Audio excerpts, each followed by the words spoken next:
Hello everyone. Let's start our today's topic, that is beyond worldly pleasure. In this, we will be talking about the message of Mahavira.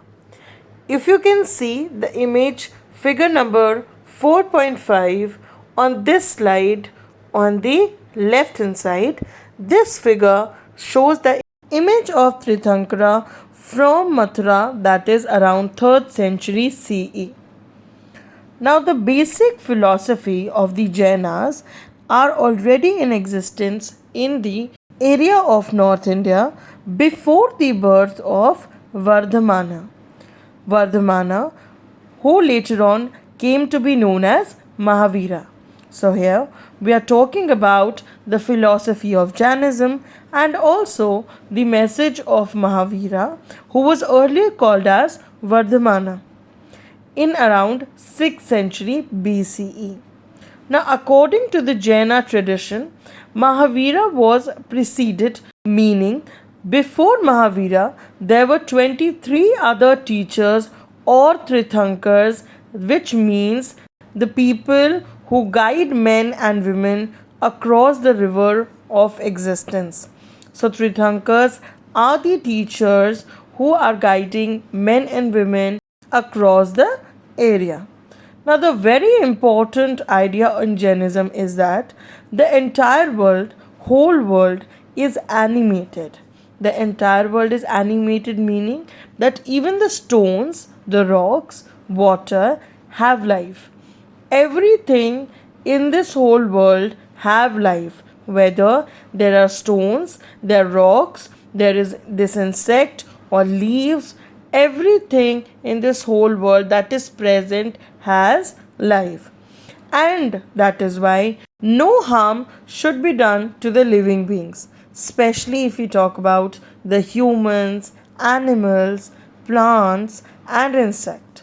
And in central to the Jaina philosophy, no animal, no living being, no human, no plants, or no insect should be harmed.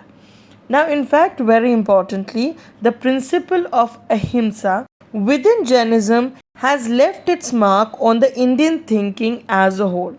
So, according to the Jaina teachings, very importantly, the cycle of birth and rebirth is shaped through karma. The cycle of birth and rebirth is totally dependent on the karma of that person. Asceticism and penance are required to free oneself from the cycle of karma. That means that asceticism means self discipline and penance means accepting the wrongdoings by that person and also improving those wrongdoings or accepting the punishment for that are required for freeing oneself from the cycle of karma. So, this can all be achieved only by renouncing the world, renouncing the worldly pleasures, and hence monastic existence is very necessary condition for the salvation. So, Jaina monks and nuns took 5 vows. So, there were 5 vows that were taken by Jaina monks and nuns when they renounced the world. That is, firstly, to abstain from killing, that is, to harm or to kill any living being. Second is stealing and lying, that is, to go on the path of truth and not to steal anything. Next is to observe celibacy, that is, giving up married life or not to marry anyone. And lastly, to abstain from possessing property, that is, giving up private property or not indulging in gaining any type of property or establishing their right over anything. These vows were taken up by the Jaina monks and nuns. Now, if you can see figure number 4.6, this shows a page from a 14th century Jaina manuscript. Now, let's start with the topic, that is the spread of Jainism, that is, how did Jainism spread across the country. Jainism started spreading gradually in many parts of India, and like Buddhist also, Jaina scholars, they produced a wealth of literature. They produced lot of writings, lot of literature was being produced by them in a variety of languages, so that all of the people can gain knowledge, can know about Jaina traditions. Languages such as Prakrit, Sanskrit, and Tamil, these variety of literature were being written.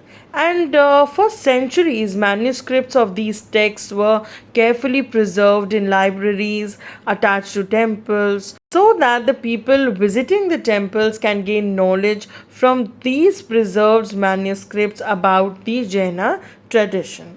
So, some of the earliest stone sculptures that are associated with the religious traditions were produced by devotees of the Jaina Tirthankaras. So, basically, many of the stone sculptures that were associated with the tradition were actually produced by the devotees of the Jaina Tirthankaras or the teachers.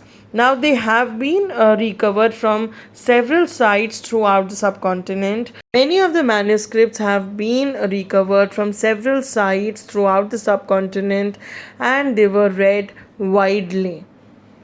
Let's move forward, and now we will be discussing source number 4 that is given in your book. The topic of the source is the world beyond the palace. So basically, for example, if we talk about the Buddha's teaching, they were also compiled by their followers, and the teachings of Mahavira in the same manner were also recorded by their disciples or by their followers. So they were often in the form of the stories, so that even the ordinary people can gain knowledge from them. Now, here is in this source one example from a Prakrit text that is known as Uttaradhyana Sutta, and this describes how the queen named, that is Kamlavati, who tried to persuade her husband to renounce the world and accept Jainism. Now, in the coming of para, she is trying to convince her husband to renounce the world. So, according to her, the whole world and all its treasures were of the king, and he was still not satisfied with all that, and he would not be able to save all of that. When he will die, the king has to leave all the things behind, and Dhamma alone can save him and nothing else. So, for example, here she is giving an example of a bird, that birds also dislike the cage, and this world is a cage for the human beings, and hence it would be the right decision for the king to renounce this world. And also says that who had enjoyed these pleasures and renounced them, they move about like a wind, and they go wherever they please, wherever they like. They move free about in this world like free birds in the sky.